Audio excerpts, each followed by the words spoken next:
Right, welcome back to Man vs Movies, video number 2. My special guest this week is my nephew, Steve Foster, star of reality TV show Naked Attraction. You may have seen him. And what was the other one? Dinner with my ex? Eating with my ex, yeah, which you had a little scene of. Yeah, well, 5 seconds. And 3 hours of filming in about 5 seconds. 5 seconds, blink and you'll miss us. But check that out, Eating with my ex. BBC iPlayer. Naked Attraction. Yeah.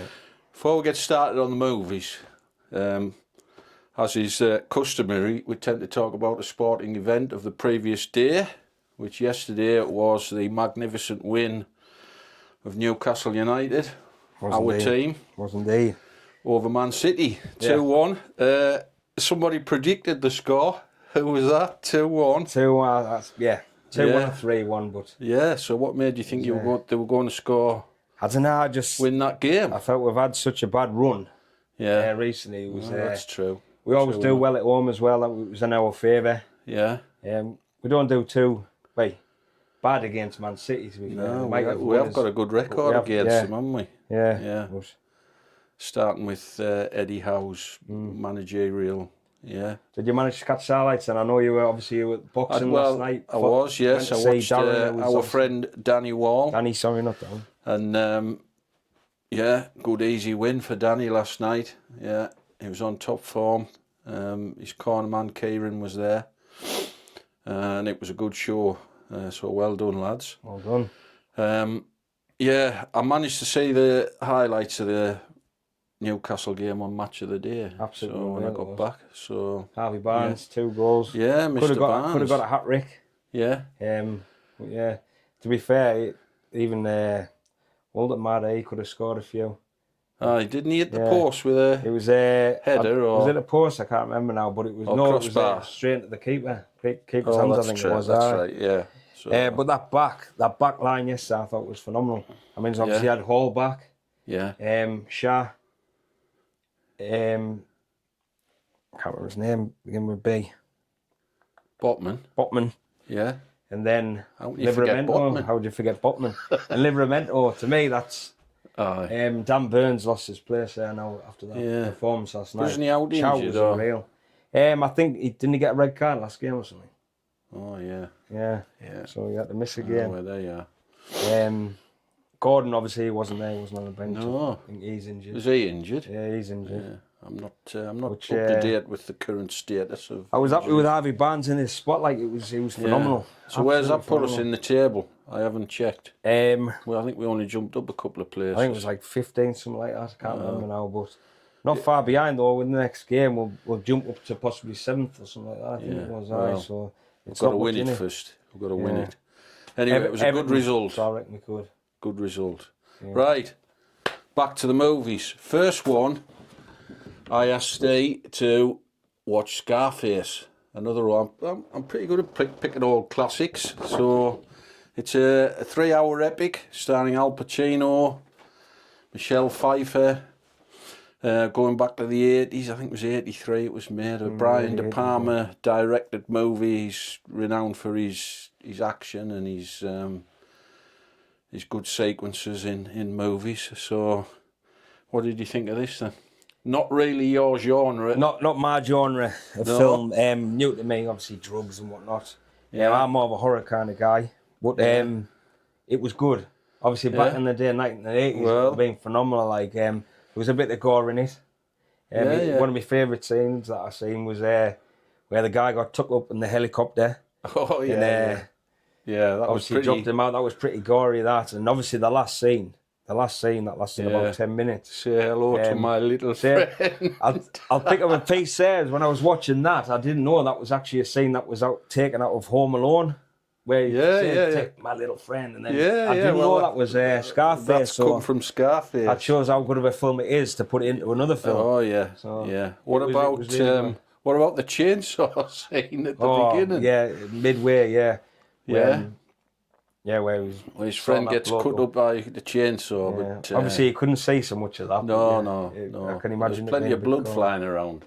Oh, it was a bit of a gore fest, like. Yeah. Yeah. Yeah.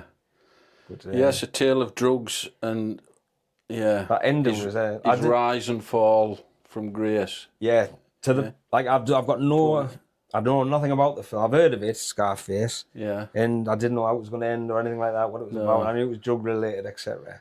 But I didn't think he would have died. To be fair. Well. And then he was behind him, wasn't he, on the staircase? And then he just there's a whole army of. For all those who haven't seen it, but I tell you what, it's so old now. Everybody's seen Scarface. But so for someone who hasn't seen it, it was good. It was good. Yeah, it was really good. Right, good stuff. I'm pleased. It was a good choice. I'd like to see one week we'll have somebody say, "Well, that was absolute shite." Could do. That was the initial reason for setting this up, but to antagonise somebody by giving them a bad choice to watch. Would I see it again? Because it's on for three hours. It's a long. So it's a long. Didn't you watch it in? I had to watch it in 2 goes one night. Then obviously I watched the rest the second night. Yeah. Would I watch it again? Possibly. Yeah. Possibly. Yeah. All in one go. All in one go, maybe. Yeah. Be better. But yeah, I'd probably watch it again, not over and over again, but I'd give it another blast. Yeah. Yeah. Well, it was a good film. Yeah. Good film. Right. Well, let's move on then, because your choice for me, although I had seen it many, many years ago, is Uncle Buck, starring the incredible Mr. John Candy. Now, I'm a big fan of John Candy. I've seen many of his films, and this is one of his good ones. Oh, that was out. Is this one of your favourites? Top of the list. All-time favourite film, classic. Yeah? I mean, I haven't seen many of John Candy's films, but I know he's done a lot, hasn't he? Was it Lock, Stock and stuff like that. He appeared in Home Alone, as we were talking about before. Yeah, he had a bit in there, the second one, New York, Yeah, Planes, Trains and Automobiles. That was the one, not Lock, Stock. Planes, Trains. But no, I haven't seen that one, so that's well worth a watch with Steve Martin. But in this, I think he plays the character so well. Yeah. I think he's more or less playing himself. Yeah. It seems that way. Apart from like the bad habits, and he may have had them in real life, the betting, the drinking, and all the rest. But he was a kind family man kind of guy. Obviously, his health wasn't in real life, wasn't to die. No. I mean, he's a big fella, and he died young, didn't he? Not long after filming Home Alone, I believe. Yeah. So, well, he's he got a good track record of films. But to me, there's the best film ever. Like this, like I was saying, I could probably watch Scarface once again. Where that one there, I could watch continuously. I've seen it, must have seen it over 100 times. I'll put some highlights on my phone. So What of Uncle Buck? Yes. So one of the scenes. I could say one now. To be fair, it's an early one of Macaulay Culkin, isn't it? Yeah. Yeah. Probably. So he's getting interviewed by Macaulay Culkin in the kitchen. Yeah. It's like, I'm a kid. That's what I do. It's an absolute. He must rattle off about 15, 20 yeah. questions, one after the other, and John Candy gives straight answers to each one. Yeah, that was a brilliant scene. It's fantastic. So check that scene out. Yeah.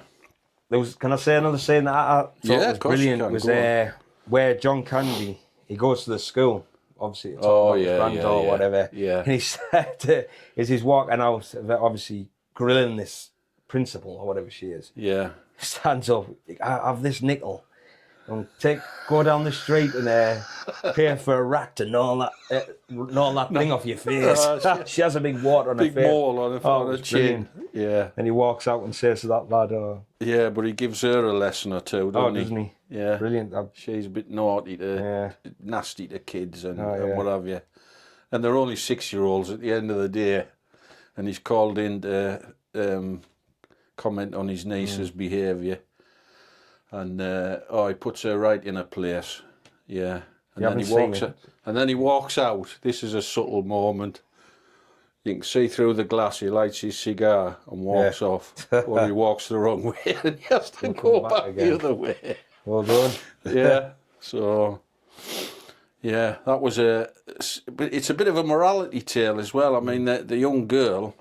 She gives him a hard time, doesn't she? Gives him a hard time. The whole of the film. Yeah. Which, obviously, until the last scene, which was pretty sad, I thought. Towards it. It was a nice. Yeah. He comes and rescues her Yeah. at the end, and because of her and her lad and all, and what he's doing and stuff. After such a hard time, she kind of falls for him in the end, and he's a kindly uncle, and she loves him in the end. So yeah, it's a good ending. Ending. So for those that haven't seen it, hopefully we didn't say too much there. Still watch it. Yeah, it's still enjoyable. Oh, without a doubt. Yeah. So ratings, love-hate ratings, right? Over to you for Scarface. I've been thinking about this one. I'm going to say out of 10. Out of 10. Out of 10. We can go to decimal places if you want. I think I'm going to move up from the decimal. I'm going to give it a good 8. 8 out of 10. 8, because obviously back in the 80s, early 80s, that would have been a phenomenal film. Yeah. You know what I mean? Yeah. So good 8. It has aged a bit because we've moved on to mobile phones and things like that in gangster movies and all that sort of thing. He was brilliant. He was brilliant character in it. Like, he's fantastic. He was unreal. And he has this like constant inverted smile. And I don't know how Al Pacino does that, but it's like that's constant. What makes him so great, I suppose. Yeah. For me, it is a classic, and I like that kind of movie. It's not a perfect example, although I do like Brian De Palma, the director, who's done things like Carrie, Dress to Kill, Body Double, The Untouchables, and the first Mission Impossible. They're all Brian De Palma films. I like his style.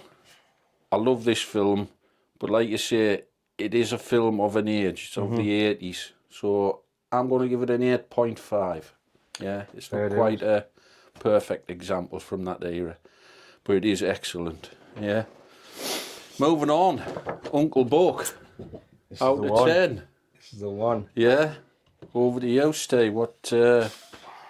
Once again, as I said before, 100 out of 10. You know, it was that good. It was a phenomenal film. Watch it over and over again. I might even go and watch it again tonight. Yeah. Now before I go to work. I guess that's a 10 out of 10 from you. 10 out of 10. Yeah. Right. No brainer. Like I said, it is a good example of a John Candy movie. I think there are one or two better ones with him. I mentioned Planes, Trains and Automobiles. Check that one out. That is really, really good. As is this. And as I like big guys in comedy. My dad used to, he sat me down, we watched Laurel and Hardy, Abbott and Costello. And there always seems to be a big guy. And the big guy's the fall guy, the funny guy. And John Candy was, for a big guy, was very funny. So I'm going to give it a 9. Yeah. Good show. So for me, good film. Winner. Yeah. Another one. It's a bit old, but it's still a good example of a good comedy from the era. Directed by, is it John Hughes? Yeah, it's a John Hughes film. Who's famous for kind of like teen movies of a certain era back in the 80s and 90s, I think. And that's an excellent example. So that's another episode of Man vs. Movies. Yeah. Hope to see you on the next one. If you like we do. We are. Yeah. Get involved, give us watching. a like and give us a subscribe. It doesn't cost you anything to subscribe. It just means it helps me out on the channel. So till next time. From Steve and myself, thanks for watching. Thank you.